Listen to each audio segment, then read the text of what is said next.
So the question is that there are kids that are rebellious in nature, smoking some weed, they're off the derech, and they're just, going through their teenagehood, and then there are some people who are doing that also, but they have mental illness, and should they be treated the same?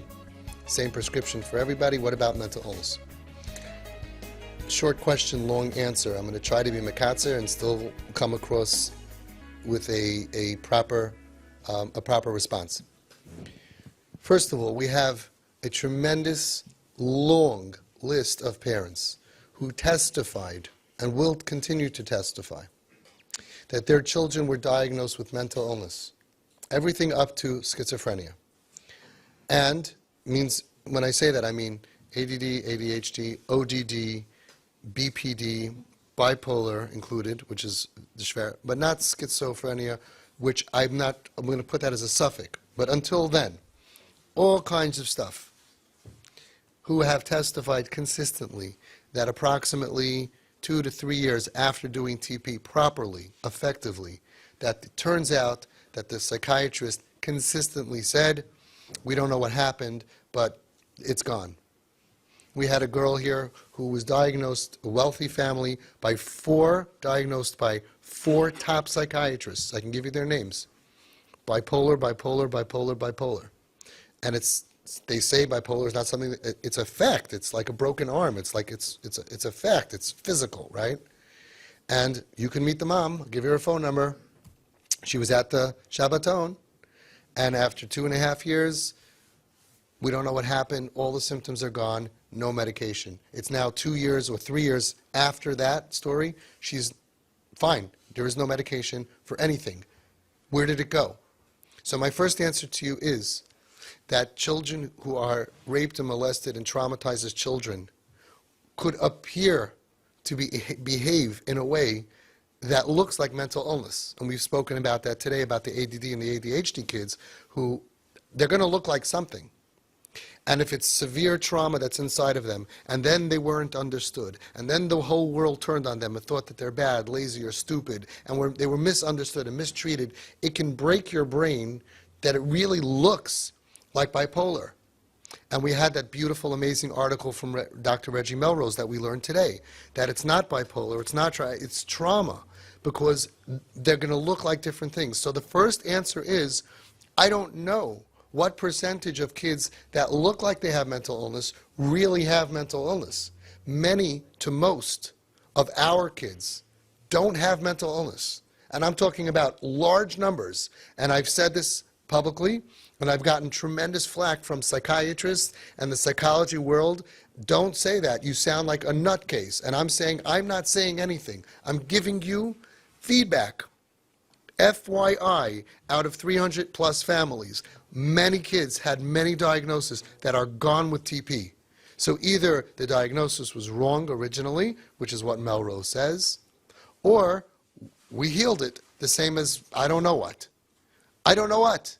I don't have to know what. It's not my job. But we've done an experiment here that has proven over and over and over again that so far, out of 300 plus, and I take bad cases, and we take kids who are diagnosed with schwere things. They're not crazy, and they don't really have that mental illness. That's number one. Part A, we're talking about if we knew from Hashem it's mental illness, then we have a question. But most of the time it's not. They're acting mentally ill. They're out of control. Because their brain is broken from trauma, they will become addicted very easily to crazy stuff, sex addiction and shopping addiction and but that's because their brain is broken and they need it. Like we spoke about addiction today, it's only because of the pain. Take away the pain, the addiction falls away almost on its own, except for heroin in that category, which is much harder. But all the other stuff, even cocaine, even shrooms, I'm doing this a long time, and this is what we're seeing. So that's the first part. So if most of the kids that come here end up not having mental illness, so when we have a kid, al pi raiv, we have to assume that the mental illness could go away.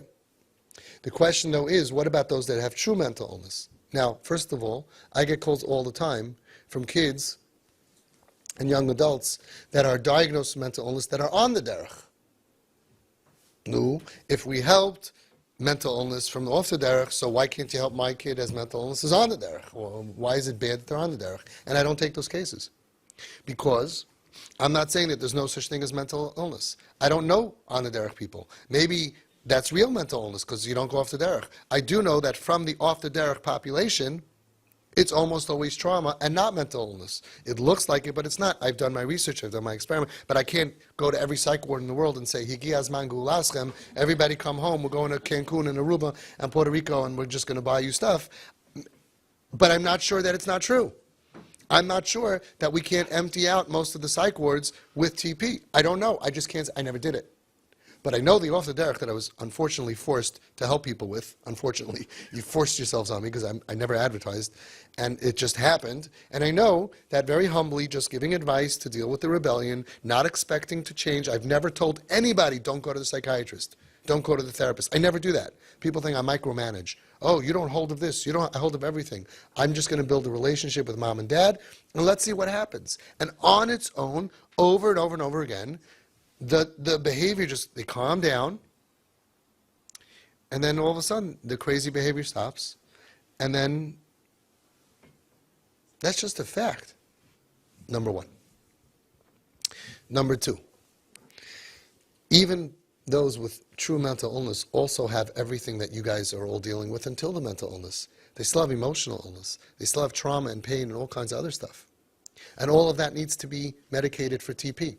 So if we do TP on them, then hopefully in 3 years from now, when they feel like I have the greatest mother and the greatest father and they understand me and they're with me, and therefore they don't have all of the suicidal feelings and all of the craziness and they have a life to fight for, then we'll identify just the mental illness on a pretty stable person, much easier to treat.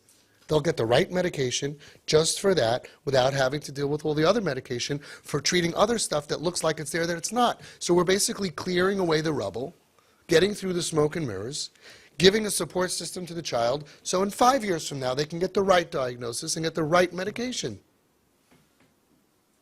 The only time that this question really is a question is when there's a stira. When there's something that we have to do for mental illness, which is the opposite of what we would do for TP. And in such a case, then we need tremendous yata d'shmaya. We need to look at the odds and we need to make a decision. But most of what we're doing, even if a child has true mental illness, you can buy them gifts. You can say, I love you. You can be there for them. You can take them on vacation. You can make them feel good.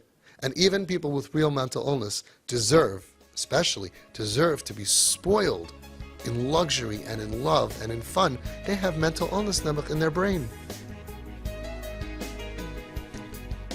Is that a good enough answer?